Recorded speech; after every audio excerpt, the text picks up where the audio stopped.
کے درمیان جنگ برپا تھی۔ مکہ پر مشرکین قابض تھے۔ عرب کے ہر حصے سے مشرک قبائل کے لوگ حج و زیارت کے لیے کعبہ کی طرف جاتے تھے اور بہت سے قبیلوں کے راستے مسلمانوں کی زد میں تھے۔ اس وقت حکم دیا گیا کہ یہ لوگ مشرک ہی صحیح، تمہارے اور ان کے درمیان جنگ ہی صحیح، مگر جب یہ خدا کے گھر کی طرف جاتے ہیں تو انہیں نہ چھیڑو۔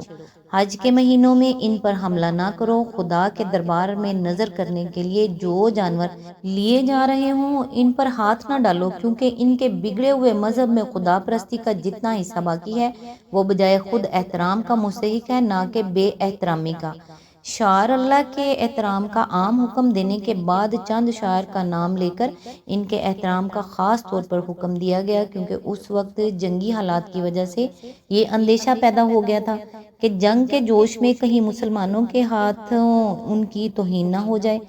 ان چند شعراء کا نام بنام بیان کرنے سے یہ مقصود نہیں ہے کہ صرف یہی احترام کے مستحق ہیں۔ احرام بھی من جملہ شاعر اللہ ہے اور اس کی پابندیوں میں سے کسی پابندی کو توڑنا اس کی بے حرمتی کرنا ہے۔ اس لیے شاعر اللہ ہی کے سلسلے میں اس کا ذکر بھی کر دیا گیا کہ جب تک تم احرام بند ہو، شکار کرنا خدا پرستی کے شعائر میں سے ایک شعائر کی توہین کرنا ہے۔ البتہ جب شرعی قاعدے کے مطابق احرام کی حد ختم ہو جائے تو شکار کرنے کی اجازت ہے، چونکہ کفار نے اس وقت مسلمانوں کو کعبہ کی زیارت سے روک دیا تھا اور عرب کے قدیم دستور کے خلاف حج تک سے مسلمان محروم کر دیے گئے تھے۔ اسی لیے مسلمانوں میں یہ خیال پیدا ہوا کہ جن کافر قبیلوں کے راستے اسلامی مقبوضات کے قریب سے گزرتے ہیں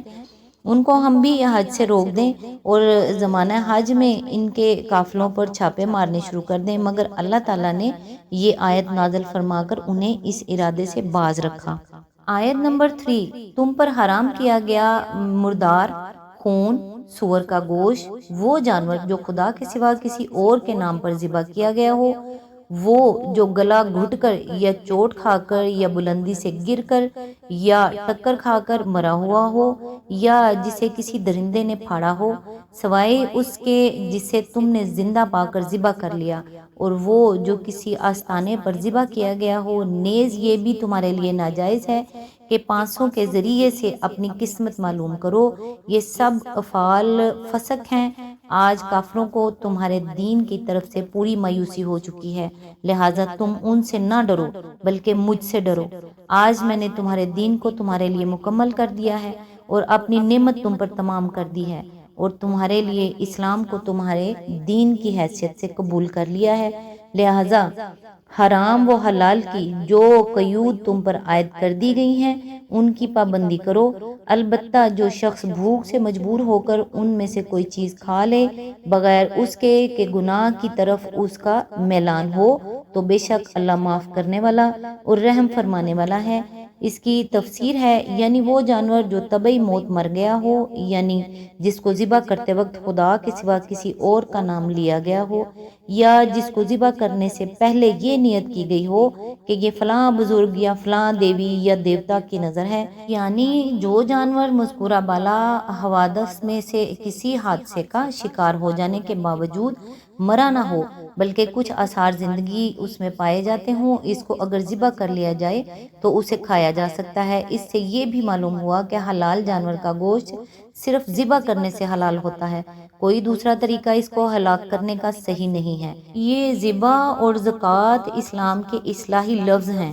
ان سے مراد حلق کا اتنا حصہ کاٹ دینا ہے جس سے جسم کا خون اچھی طرح خارج ہو جائے۔ جھٹکا کرنے یا گلا گھونٹنے یا کسی کو تدبیر سے جانور کو ہلاک کرنے کا نقصان یہ ہوتا ہے کہ خون کا بیشتر حصہ جسم کے اندر ہی رک کر رہ جاتا ہے اور وہ جگہ جگہ جم کر گوشت کے ساتھ چمٹ جاتا ہے، برعکس اس کے کہ ذبح کرنے کی صورت میں دماغ کے ساتھ جسم کا تعلق دیر تک باقی رہتا ہے، جس کی وجہ سے رگ رگ کا خون کھینچ کر باہر آ جاتا ہے اور اس طرح پورے جسم کا گوشت خون سے صاف ہو جاتا ہے۔ خون کے متعلق ابھی اوپر ہی یہ بات گزر چکی ہے کہ وہ حرام ہے، لہٰذا گوشت کے پاک اور حلال ہونے کے لیے ضروری ہے کہ خون اس سے جدا ہو جائے۔ اصل میں لفظ نصب استعمال ہوا ہے، اس سے مراد وہ سب مقامات ہیں جن کو غیر اللہ کی نظر و نیاز چڑھانے کے لیے لوگوں نے مخصوص کر رکھا ہو۔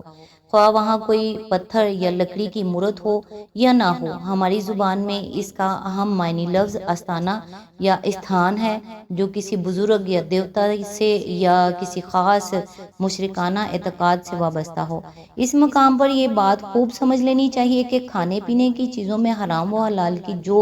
قیود و شریعت کی طرف سے عائد کی جاتی ہیں، ان کی اصل بنیاد ان اشیاء کی طبعی فوائد یا نقصانات نہیں ہوتے، بلکہ ان کے اخلاقی فوائد و نقصانات ہوتے ہیں۔ جہاں تک طبعی امور کا تعلق ہے، اللہ تعالیٰ نے ان کو انسان کی اپنی صحیح و جستجو اور کاوش و تحقیق پر چھوڑ دیا ہے۔ یہ دریافت کرنا انسان کا اپنا کام ہے کہ مادی اشیاء میں سے کیا چیز اس کے جسم کو غذائے صالحہ بہم پہنچانے والی ہیں اور کیا چیزیں تغذیہ کے لیے غیر مفید ہیں یا نقصان دہ ہیں۔ شریعت ان امور میں اس کی رہنمائی کی ذمہ داری اپنے سر نہیں لیتی۔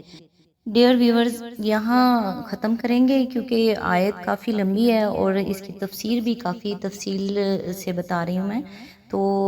تفصیل طلب ہے، ٹائم طلب ہے، یہ کافی لمبی ویڈیو ہو جائے گی تو آپ کے لیے مسئلہ ہو جائے گا۔ تو نیکسٹ انشاءاللہ ہم یہیں سے انشاءاللہ سٹارٹ کریں گے۔ تو آج تک کے لیے دعاؤں میں یاد رکھیے گا۔ اللہ حافظ۔